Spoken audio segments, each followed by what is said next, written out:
La otra, ¿no es cierto?, está el tema del síndrome de copiar y pegar, ¿no es cierto? ¿No es cierto? Ustedes, no sé si ya, aquí a lo mejor voy a cometer una infidencia, ¿no es cierto?, a los profesores, ¿no es cierto?, le va a dar a lo mejor algún poco de tirre lo que voy a decir, pero ¿no es cierto?, existe el rincón del vago, ¿no es cierto? Ustedes ya lo descubrieron seguramente, no sé, hace tiempo. El tema de las tareas, ¿no es cierto? Cuando uno le da una tarea, ¿no es cierto?, a un profesor le da una tarea a alumnos como ustedes tienen la esperanza de que los alumnos investiguen, ¿no es cierto?, que existen distintas fuentes, ¿no es cierto?, de que hagan un montón, pero lamentablemente existe Yahoo Respuesta, ¿no es cierto?, existe la Wikipedia, existe el Rincón del Vago, que además tiene las tareas hechas, ¿no es cierto? Y por lo tanto, si nosotros damos tareas que sean así, ¿no es cierto?, de simplemente recolectar información, eso ya está hecho, ¿se fijan? En el fondo, ¿cuál es el síndrome que yo hablo de copiar y pegar? Es que falta un juicio crítico, ¿no es cierto?, la confiabilidad de la información, lo que decía anteriormente. Pucha, un blog escrito por una persona cualquiera, ¿no es cierto?, tiene la misma credibilidad, ¿no es cierto?, que el Science, que el Nature. Ustedes tienen que aprender a distinguir entre esas cosas. Y lo segundo, ¿no es cierto?, que si yo copio y pego, ¿no es cierto?, no hay ninguna elaboración de la información, yo no comprendo la cosa que estoy tratando, el tema que estoy tratando de elaborar, y por lo tanto también es un desafío hacia los maestros, ¿no es cierto? Ya no podemos dar tarea que signifique simplemente generar el ensayo de algo, porque eso ya está escrito, ¿se fija? Y tampoco tenemos que exagerar, ¿no es cierto?, de dar tarea que significa prácticamente hacer una tesis de magíster, ¿no es cierto? Yo he visto algunos en el caso de algunos libros, incluso textos de estudio, que piden unas cosas tan elaboradas que básicamente parece que fueron tesis, ¿no es cierto?, de magíster o de doctorado, ¿no es cierto?, con relación a toda la información que hay que usar y elaborar. No caemos en ninguno de los dos extremos, pero ciertamente hay que repensar el hecho, ¿no es cierto?, de cómo, ¿no es cierto?, trabajamos ahora lo que significan las tareas, ¿no es cierto?, y la elaboración de material por parte de los alumnos que significa, ¿no es cierto?, tratar de entender, ¿no es cierto?, lo que estamos aprendiendo. Bueno, ¿podemos ignorar todo esto? ¿Podemos seguir metiendo la cabeza dentro de...? No, la verdad es que no podemos ignorar todo esto. Bueno, ¿y qué hacemos, no es cierto? No podemos, ¿no es cierto?, quedarnos de brazos cruzados y en llamas, ¿no es cierto?, esperando, ¿no es cierto?, que esto mágicamente se solucione, ¿no es cierto? Tenemos que tomar carta en el asunto.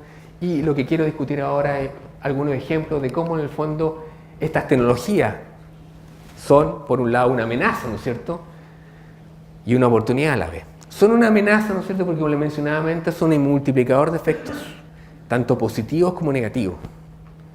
Si no las sabemos utilizar correctamente, distraen, ¿no es cierto?, niños, ¿no es cierto?, y algunas evidencias que nosotros tenemos respecto a un trabajo conjunto que hicimos con investigadores de la Universidad Católica es que algunas estudiantes, ¿no es cierto?, al usar esta tecnología, ¿no es cierto?, se distraen, ¿no es cierto?, y pierden el tiempo en vez de estudiar, ¿no es cierto?, se dedican, ¿no es cierto?, a Facebook, y no significa eso que Facebook y las redes de comunicación sean malas, ¿cierto?, sino en el fondo uno, si la utiliza bien en ciertos contextos, pueden llegar a ser positivas. Pero hay que tener, ¿no es cierto?, la noción, ¿no es cierto?, de que las tecnologías, ¿no es cierto?, también pueden amplificar efectos negativos, y eso significa también, como les decía anteriormente, lo que les mostraba los resultados de PISA, es que tenemos, ¿no es cierto?, que esto puede producir efectos incluso negativos en el resultado del aprendizaje, porque amplifica, ¿no es cierto?, el hecho de que si es que la gente no sabe usar la tecnología, ¿no es cierto?, puede darle un uso que, ¿no es cierto?, que no sea efectivo. También no es una cosa que sea fácil de usar, ¿no es cierto? Distrae de recursos, de logística, los proyectores, los computadores, ¿no es cierto? Es algo que recarga a nuestros maestros, ¿no es cierto?, que les genera trabajo adicional. Pero, como les menciono, abre enormes posibilidades, y lo que quiero discutir con ustedes son algunas de esas posibilidades. ¿Qué oportunidades, ¿no es cierto?, la tecnología educativa enfrenta? Bueno, el uso de la tecnología, ¿no es cierto?, nos permite utilizar nuevos paradigmas de enseñanza-aprendizaje, ¿no es cierto?, como por ejemplo el aprendizaje colaborativo, la sala de clase invertida, que ustedes muchamente han escuchado, ¿no es cierto?, los cursos masivos y abiertos en línea, ¿no es cierto?, de alguna forma, ¿no es cierto?, el liceo virtual, ¿no es cierto?, va hacia ese camino de los cursos, ¿no es cierto?, masivos abiertos en línea, los juegos, la gamificación, ¿no es cierto?, lo que se llama gamification, ¿no es cierto?, que ustedes lo ven el día a día, ¿no es cierto?, cómo puedo ganar, ¿no es cierto?, expertise, ¿no es cierto?, ciertos sellos, ¿no es cierto?, esos badges que, ¿no es cierto?, que nosotros nos ganamos porque tú eres experto en algo, ¿no es cierto?, y que nos dan un cierto sello de distinción respecto a cierto aprendizaje. Bueno, todos esos elementos son cosas que podemos aprovechar para motivar, para hacer más entretenido el aprendizaje. Pero ahora quiero mostrarle algunos ejemplos, porque esto es como, pucha, hablemos, pero quiero mostrarle algunos ejemplos, cómo la tecnología puede ayudar a aprender más y mejor. ¿Qué tenemos aquí? Bueno, aprendizaje, estamos hablando aquí de aprendizaje colaborativo. Yo desarrollé, trabajé en otra universidad amiga, ¿no es cierto?, del Consejo de Rectores, mucho tiempo también en temas de aprendizaje asistido por computador, y una de las cosas que nos pasaba, ¿no es cierto?, que el trabajo colaborativo en la sala de clases es algo que todo el mundo dice, todo el mundo habla, pero no es tan fácil de hacer. En este caso lo que tenemos aquí, por ejemplo, alumnos de primero y segundo año básico, ¿no es cierto?, que tenían que construir, por ejemplo, secuencias de números, y tenían que construir esa secuencia, ¿no es cierto?, en conjunto. Un niño tenía una cierta cantidad de números, otro niño tenía otra cantidad de números, y tenían que compartir y colaborar, ¿no es cierto?, y saber qué número colocarlo en qué momento, ¿no es cierto?, y por lo tanto armar esa secuencia de números.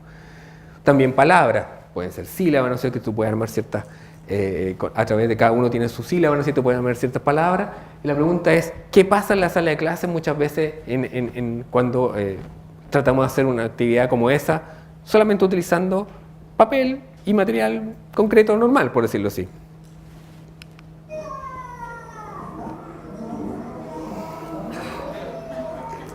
Bueno, pasa eso, ¿no es cierto? Que cómo el profesor puede mediar, ¿no es cierto?, cada uno de los grupos, sobre todo si son grupos grandes, ¿no es cierto?, que están en la sala de clase. Evidentemente, si yo tengo eso dentro de la sala de clase, no voy a querer hacer actividades grupales, ¿no es cierto? ¿No es cierto? Porque si voy a tener un ring de boxeo, ¿no es cierto? ¿No es cierto?, en cada uno de los grupos, ¿no es cierto? Y además que ya ahí podemos darse cuenta que las mujeres les pegan a los hombres, ¿no es cierto? Que otra consecuencia de esto, ustedes pueden ver que ningún profesor, ¿no es cierto?, puede querer tener eso dentro de la sala de clase. Otra cosa que pasa, ¿no es cierto?, por ejemplo, esta niñita, se supone que es un trabajo grupal, pero está sola haciendo eso. Ella se tomó, ¿no es cierto?, el material, puede haber sido también un niño, ¿no es cierto?, pero por su personalidad, por su elemento, se tomó el material y se puso a hacer eso sola. Eso no es aprendizaje grupal, ¿no es cierto? Los otros niños ahí miraban, ¿no es cierto?, cómo están haciendo, ¿no es cierto?, cómo ella está haciendo estas cosas. Pero con la tecnología tenemos la oportunidad de mediar, ¿no es cierto?, el aprendizaje. ¿Por qué? Porque la tecnología impone una cierta regla, ¿no es cierto?, que los niños no pueden escapar. En este caso, lo que quiero mostrarles es que esto está hecho con agenda electrónica, ¿no es cierto?, en su momento, que era muy similar a los smartphones de hoy. Y el tema es que cada niño, ¿no es cierto?, tiene la representación, en este caso, del tablero que les mostraba anteriormente, cada uno de sus computadores, y por lo tanto tienen esa representación compartida. Yo no puedo coaccionar a mi vecino, ¿no es cierto?, no le puedo quitar, ¿no es cierto?, el tablero, ¿no es cierto?, no me puedo poner a pelear, sino la interacción, la regla de la interacción hace, ¿no es cierto?, que los niños se vean obligados a colaborar, y por lo tanto no tenemos ese ring de boxeo, ¿no es cierto?, que tenían los niños y que teníamos en el caso anterior, y por lo tanto además podemos hacer una actividad, ¿no es cierto?, que realmente logre, ¿no es cierto?, el objetivo que nosotros queríamos. Y ahí tenemos grupos grandes, imagínense, tenemos un grupo de 5 niñas en este caso, que están trabajando ordenadamente, el sistema le da feedback, porque además si tú ordenas una palabra y es una secuencia de números, el cartón no te dice nada, ¿no es cierto?, no te dice si está bueno, si está malo, ¿no es cierto?, trata de nuevo, no te da pistas, ¿no es cierto? La oportunidad que existe aquí es tremenda por el hecho, ¿no es cierto?, de que hay una cosa que es de alguna forma activa y no pasiva, ¿no es cierto?, como en el caso anterior, y por lo tanto podemos tener que los niños están trabajando ordenadamente. Ustedes pueden decir, pucha, ¿sabes qué? Los niños están aquí para la foto. Al principio cuando uno los graba, ¿no es cierto?, están todos así como contentos y en el fondo simulando, ¿no es cierto?, portarse bien, pero después al rato se olviden de la cámara. Ustedes vieron, ¿no es cierto?, que cuando estaban peleando hace rato que se habían olvidado de la cámara, ¿no es cierto?, de que daba lo mismo, ¿no es cierto?, del show que estaban dando hacia la cámara, y por lo tanto eso es auténtico, ¿no es cierto? Se da, ¿no es cierto?, que los niños colaboraron de forma más... ¿O ustedes nunca se pelearon en la sala de clase? Otra cosa que vemos también con la gente de enseñanza media, ¿no es cierto?, es que, y la gracia que tiene este sistema, y ustedes ven aquí al profesor al fondo, tenemos, ¿no es cierto?, aquí el profesor que va recibiendo información en línea de lo que están haciendo los distintos grupos. Entonces el profesor no está a ciegas con respecto a lo que se está trabajando en los distintos grupos, sino que está recibiendo información y por lo tanto puede ir a apoyar a los grupos que se están quedando atrás.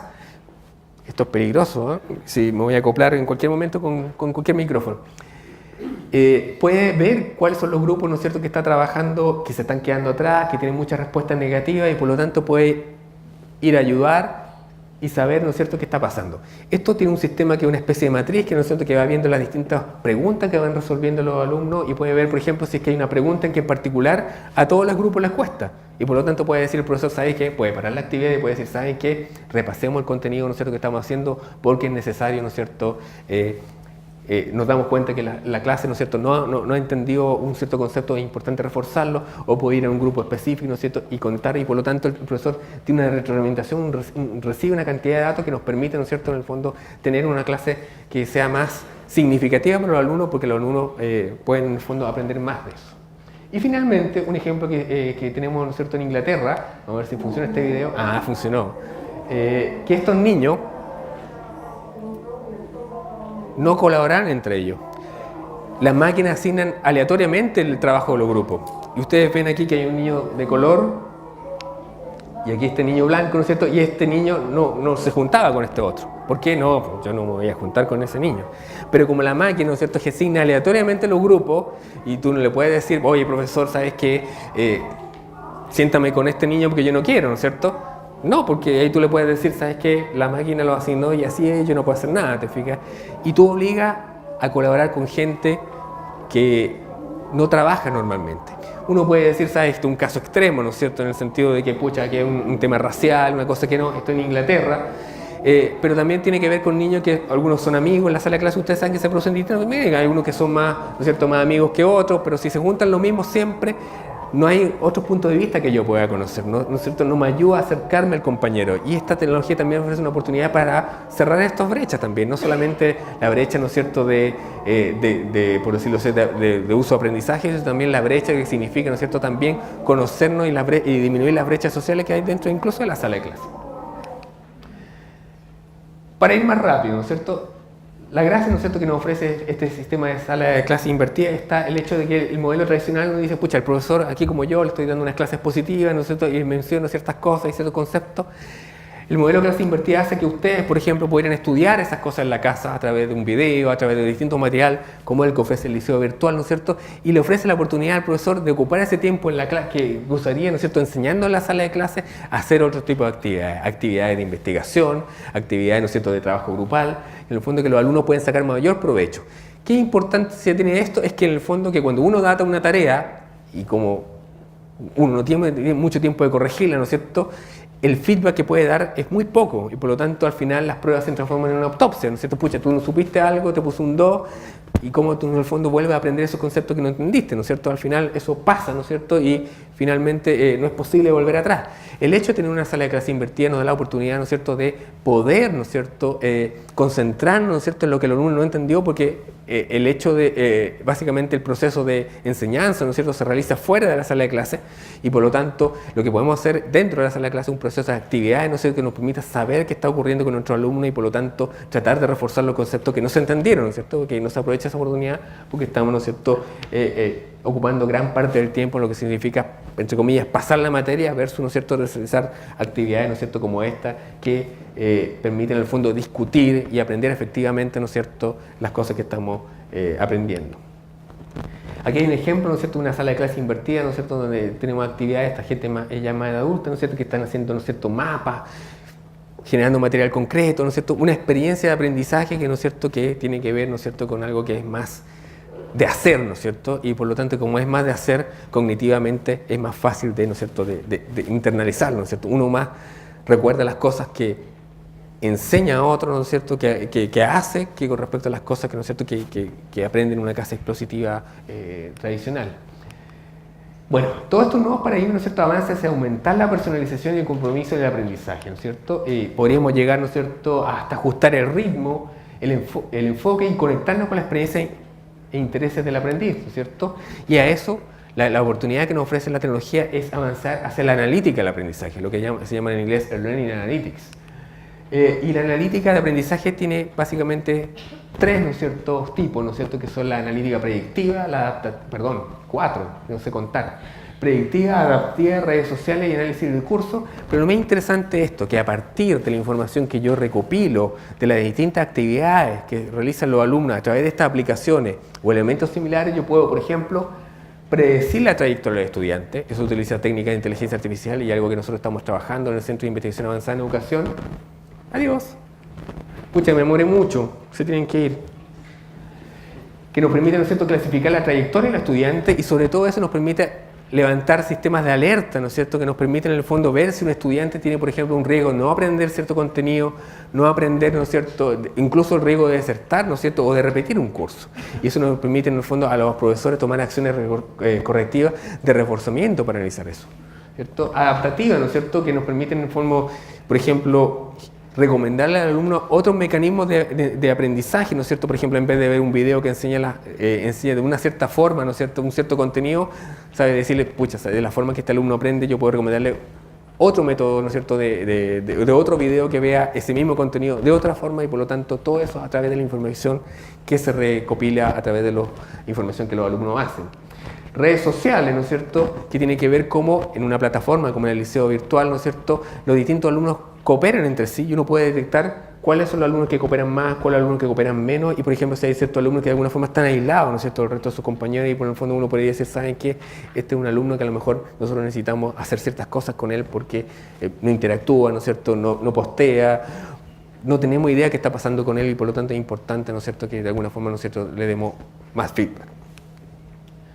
El impacto que está aquí, no quiero entrar más en detalle en esto, en el fondo, tiene que ver, ¿no es cierto?, con cómo, ¿no es cierto?, yo puedo utilizar cierta información de la analítica y aprendizaje, ¿no es cierto?, a distintos niveles, a nivel micro, ¿no es cierto?, en la escuela, ¿no es cierto?, como les decía, identificar a los estudiantes en riesgo y proveer intervenciones para mejorar ese nivel intermedio, ¿no es cierto?, apoyar la toma de decisiones más holística, holístico, pucha, ahí me equivoqué, más holístico, ¿no es cierto?, a entender mejor el impacto de distintas variables, ¿no es cierto? Yo puedo considerar elementos que antes no tenía en vista y por lo tanto, dada la información que recopilo a través de las aplicaciones, puedo entender, ¿no es cierto?, que hay factores que yo puedo utilizar y que algo nosotros estamos haciendo con respecto a los factores los factores geográficos, ¿no es cierto?, que estamos utilizando nosotros en un proyecto de visualización de la inequidad que nosotros tenemos, que yo tengo en el CIAE. Y finalmente, al nivel macro, ¿no es cierto?, el tema de cómo esto genera información para las políticas públicas, ¿no es cierto? Cómo podemos, ¿no es cierto?, en el fondo, a partir de entender cómo nuestros alumnos aprenden, mejorar, ¿no es cierto?, la toma de decisiones, ¿no es cierto?, o generar ciertas políticas públicas que puedan apoyar, ¿no es cierto?, mejor, ¿no es cierto?, los procesos de enseñanza-aprendizaje. Y aquí los quiero invitar un poquito a soñar. Yo tengo un sueño en el fondo que ¿no es cierto?, esta es la analítica de aprendizaje y lo que le estoy mostrando, ¿no es cierto?, una panorama general, ¿no es cierto?, lo que significan los algoritmos predictivos, en este caso la deserción escolar. Aquí les muestro Santiago, donde muestro los distintos, ¿no es cierto?, por los distintos tipos de colegios, ¿no es cierto?, cuáles son, ¿no es cierto?, los alumnos que podrían desertar, en qué colegios se encuentran, en qué comuna viven, etc.